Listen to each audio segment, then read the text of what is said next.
PJ, do you have it in me? Do you have it in you to convince me that they can win 4 or 5? Floor's yours. Can we talk about Masahiro? I'm more concerned with Masahiro. Well, tomorrow's a big game for him. Okay, I gave you that. Now tell me how they could win 4 or 5.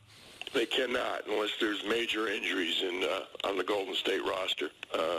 They're just Golden State's just too good. I think they can make it interesting. Cleveland, to me, played a lot better.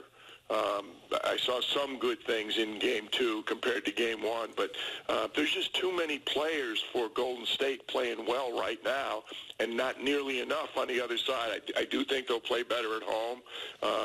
I don't expect Golden State at some point's not going to play well. Last year they got whacked, I think worse even, total points the first 2 games, and they came back and won by 30. Game 3, I don't expect that, but they're a really good team. They have looked, inept is too strong, but they have not looked very good. Their defense has been terrible, and very uncharacteristically, they're not shooting the 3 well. I don't know that people realize how many threes Cleveland shot all year and how well they shot them, and we're shooting them. Coming into this series, they were running away with the best percentage of three-point shooting in the playoffs, but Golden State is just so much better defensively than people give them credit for, and people don't see it. And, when you score as much as Cleveland scored, yes, when you give up that many, you're going to score. But when they get 113 points, they only turn the ball over 9 times. They shoot 45%. You think they'd be in the game. It could have been a 35 or 40-point game. So it's kind of scary what's happened the first 2 games. Playing more physical, would that help? Well, they're saying that, but you got to get them in the half court to be physical. It's hard to be physical in the full court. The one thing that I thought they did really well in the first half, they came out, and LeBron appeared to be obsessed with either driving the ball to the basket or posting up Kevin Love, and it was very effective. And, when LeBron, that's physical. LeBron puts the ball on the floor and goes to the rim, something good generally happens. Normally he scores, or, he thought he was fouled a couple of times last night, but then in the second half, they just completely went away from it. They're shooting jump shots again, and I really thought LeBron was exhausted, and he should be. He's trying to guard, KD at times. He's handling the ball. They outlet the ball to him. He's the point guard. He's the point forward. He's the best rebounder. It's scary, all the things that he's trying to do, and he's just not getting enough help. Last night, Kyrie, I thought, really struggled for 3 quarters, and then when he played well in the fourth, it really didn't matter. The game was over. Kevin Love had a very good game, but, beyond that, Shump played well defensively, and that was about it. This team, was a very good team for the first 2.5, 3 weeks of the playoffs. Right now, they are really struggling, but they struggled last year in the first 2 games and looked like a different team when they came home. But I'll tell you what, I'm going to be shocked if they turn it around, even close to the level they turned it around last year. Now, PJ, let me piggyback on what Don said, because I think this is the only chance they have. Everybody keeps saying, well, they're letting Golden State run. Well, as long as you miss shots, Golden State's going to run. They're a great transition team. But what I would do is turn it into the Pat Riley Knicks, where every time anybody comes in the lane, you just completely destroy them. I'm not saying injure people, but you got to be physical. If they're going to get into a finesse game, they have no chance. I agree. They went small. Tristan hasn't played well. They really don't have another big beyond Tristan. Kevin Love, of course, is going to be on the floor, but Channing Frye's really not another big. So they tried to go small last night, and it was worse. To try and beat Golden State going small is difficult, but I think the way you started your statement, Michael, is the key. If they don't put the ball in the basket, they're just going to be backing up in transition defense. The one thing they did much better in Game 2. They didn't turn the ball over. That the turnovers just killed them in the first game. So they didn't turn it over. So Golden State wasn't running quite as much. But still, how much half-court offense was there? There wasn't a lot of half-court offense. And I don't think it's really difficult to be physical in transition. You get guys grabbing people, and you get flagrants, and, you get some of those fouls. The way they fouled LeBron last night the one time when they kind of grabbed him around the shoulders. So, I don't know. Tristan's the guy that can be physical and get on the glass.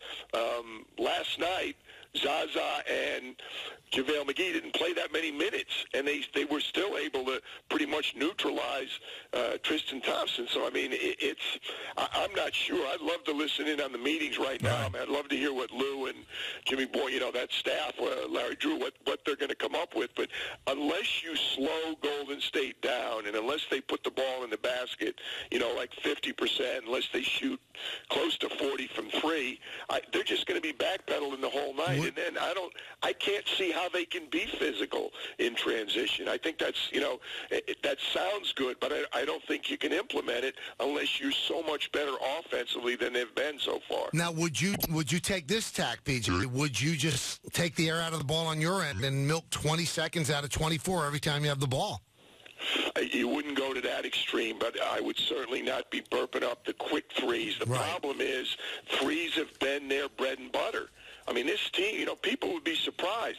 Next to Houston, I mean, the teams that shot the most threes were the Celtics, the Houston Rockets, and Cleveland. And Cleveland shot a ton of them, and they shot them at a much higher efficiency rate than almost everybody in the league. So for that, it would be so dramatic for them to all of a sudden there was a stretch in the third quarter where they got back in the game, they got it to 4, and Golden State was the one burping up the threes. I think at one point they missed like 6 in a row or 6 out of 7, but then they started going again. Golden State's shooting 40%, and they've shot more threes than Cleveland in the first 2 games. So, I do agree if they could slow the pace of the game down. There was a stretch in game 1, and I think Brini or Jeff Van Gundy made the point that they had finally found a pace that was good for them. They were coming down when it was a good three, an open three, they took it.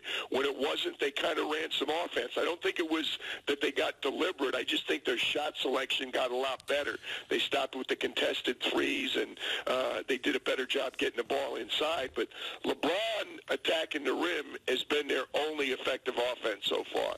Nothing else. And Kyrie, one-on-one. But Kevin Love, I think, is going to play well. I think LeBron's going to get his. I think Kevin Love will. Kyrie's got to play, even better. Those 3 got to play out of their minds. But where are they going to get help from? The other guy, JR has been invisible so far. Tristan has not rebounded, which shocks me. I know they're focusing on keeping him off the glass, but that's very difficult to do. It's because, arguably one of the best 2 offensive rebounders in the whole league, and they're keeping him off the glass. And their bench has given them nothing. Kyle Korver's missing shots. Darren Williams has not played as well in this series as he played in the earlier ones. Shump's not shooting the ball well, and he's dehydrated last night. He needs IV. I mean, I hope that playing at home is going to, reinvigorate these guys, because they have not looked like the same team, to me, the first 2 games. PJ, if this turns out to be a short series, we're talking about one of the least competitive playoffs in NBA history. A, is that a problem? And B, if you believe it is, what do you do about it?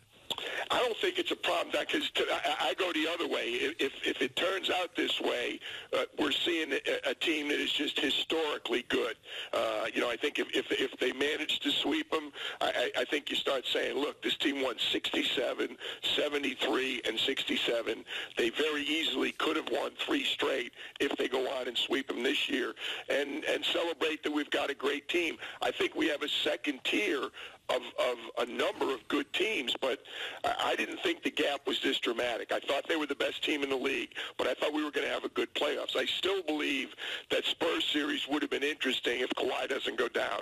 I think that's going to be a 6-game series, and I think it's it's easy to say if they had Parker, if they had Kawhi. They didn't, and injuries are part of it. And 2 years ago, Cleveland played without Kyrie and Kevin Love, and we're still competitive. So, but Kevin Durant is playing. The favorite question this week to me was, is Kevin Durant going to be all right? He's going to feel so much pressure. It's going to be so difficult. I'm going like, what are you guys looking at? This is why he's here. He's been living for this for 5 years, and he's, 1A, best player in the league? I mean, you thought all of a sudden he was going to forget how to play basketball. You can't guard LeBron. You can't guard Kevin Durant. Let's start with, that on both ends of the floor. So you can't stop either of them. So you to try and slow down the other guys. When Steph is playing the way he's playing, Clay comes out of it last night, Draymond's really been relatively quiet. He's going to explode one of these nights, too. It's just, I think it's a great basketball team, and I really enjoy watching them play. I really thought this was going to be a 6-game series, and still may be, but Cleveland's got me wondering now. I felt pretty confident about Cleveland. I did their whole series. I've done more Eastern playoffs than Western so far, and I just expected them to play a lot better, even in Oakland. Oh, you got Game 3 on Wednesday. So, PJ, you're a kid from the area, Fordham. Show me something. If you fly in tomorrow, I'll get you legend seats to Yankees Red Sox. Show me something, and you get back to Cleveland for Game 3. Easy peasy. I got to work. I wish it. Well, I'll tell you what. I'd be there in a minute. My guy, tell me Masahiro's going to be all right. I don't know. He hasn't pitched well. Yeah, it's scary. As long as he's healthy, I think he'll be all right. Let's put it that way. I like it. You can see him live in a legend seat, eat everything until you get sick to your stomach. It's there for you, PJ. I'm already sick to my stomach with the first 2 games. I thought we had a series here. I want him to play. Is Brini ignoring you, or is he treating you well? No, it's same old thing. I mean, it's just he's gotten to a level, Michael, where it's depressing. Every once I got to text him sometimes in the game just to get his attention back. No, I hate hearing that. Hate it. It chokes me up. Anyway, enjoy Game 3, PJ. Thanks for coming on. All right, Don. See you, Michael. All right, you got it.